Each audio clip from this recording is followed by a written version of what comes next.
In the vast expanse of the digital world, where reality intertwines with fantasy, a peculiar phenomenon has emerged. It revolves around a Twitch streamer known to many as Echo.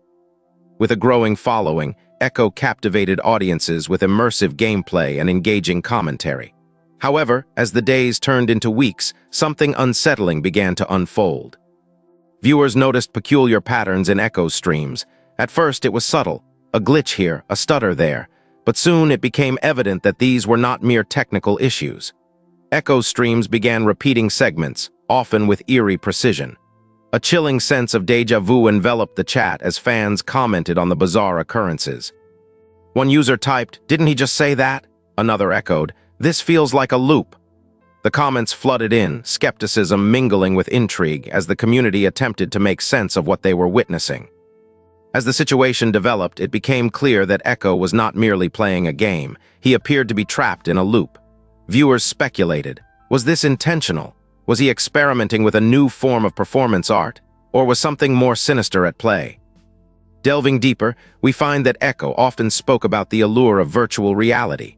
He described it as an escape, a place where one could lose themselves amidst fantastical landscapes and adventures. But as time went on, the line between reality and the digital realm began to blur for Echo. His streams became increasingly erratic.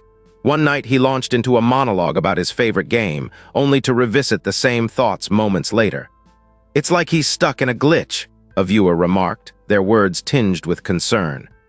The chat buzzed with theories. Some proposed that Echo was experimenting with a VR simulation. Others suggested that he had become ensnared in a loop of his own making, perhaps as a result of overexposure to the digital world. But the most chilling theory, that Echo was caught in a virtual reality loop, a cycle he could not escape. As the weeks progressed, Echo's mental state appeared to deteriorate. He began to express confusion about the nature of his existence. "Am I real?" he asked during one stream, his voice trembling. "What if I'm just a character in someone else's game?" His audience fell silent, grappling with the unsettling implications of his words. In the comments, a user wrote, "Maybe this is what happens when you play too much."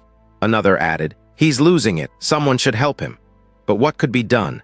The virtual world offers an illusion of control, yet it can ensnare even the most adept players.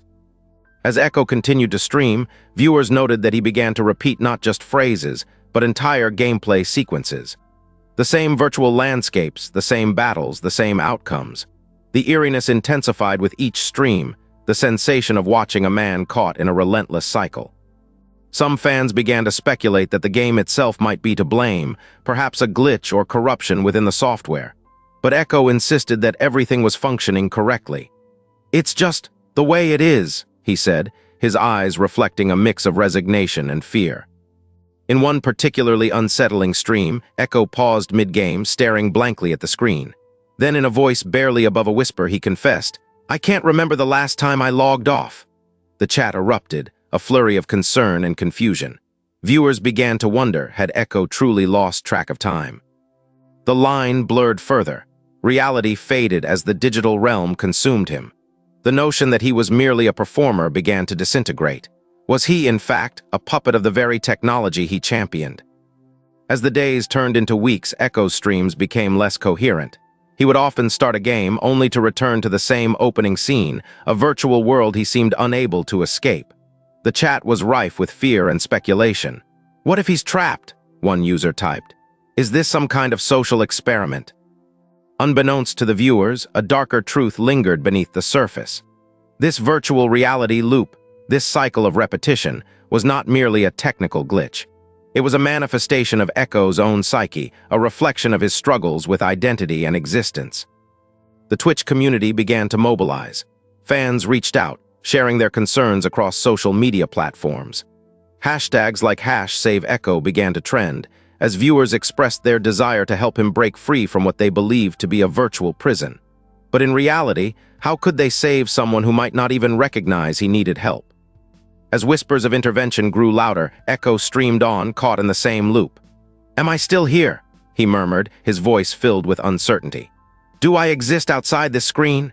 His questions echoed in the minds of viewers, hinting at a deeper philosophical inquiry about existence in a digital age. In a moment of vulnerability, Echo shared a chilling thought. "What if this is all there is?"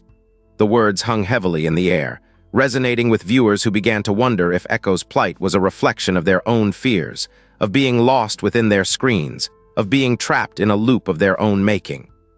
As the situation reached a fever pitch, speculation ran rampant. Some viewers sought to uncover the truth behind the technology at play. Was there a hidden code? A glitch in the system? Others pondered the possibility that this was an elaborate hoax, an art piece designed to provoke thought about our relationship with technology. But as the discussions grew in intensity, one fact remained clear. Echo was not simply a character in a game. He had become a symbol of our times. In the end, the mystery of Echo's fate looms large, leaving us with unsettling questions about reality and our place within it. What does it mean to be truly free in a world where digital and physical realities collide? And as we continue to delve deeper into the virtual realms, one cannot help but wonder, are we all at risk of becoming echoes, trapped in loops of our own making? The mystery remains, an enigma wrapped in the allure of technology, whispering that perhaps the true escape lies not in the virtual, but in the connections we forge beyond the screen.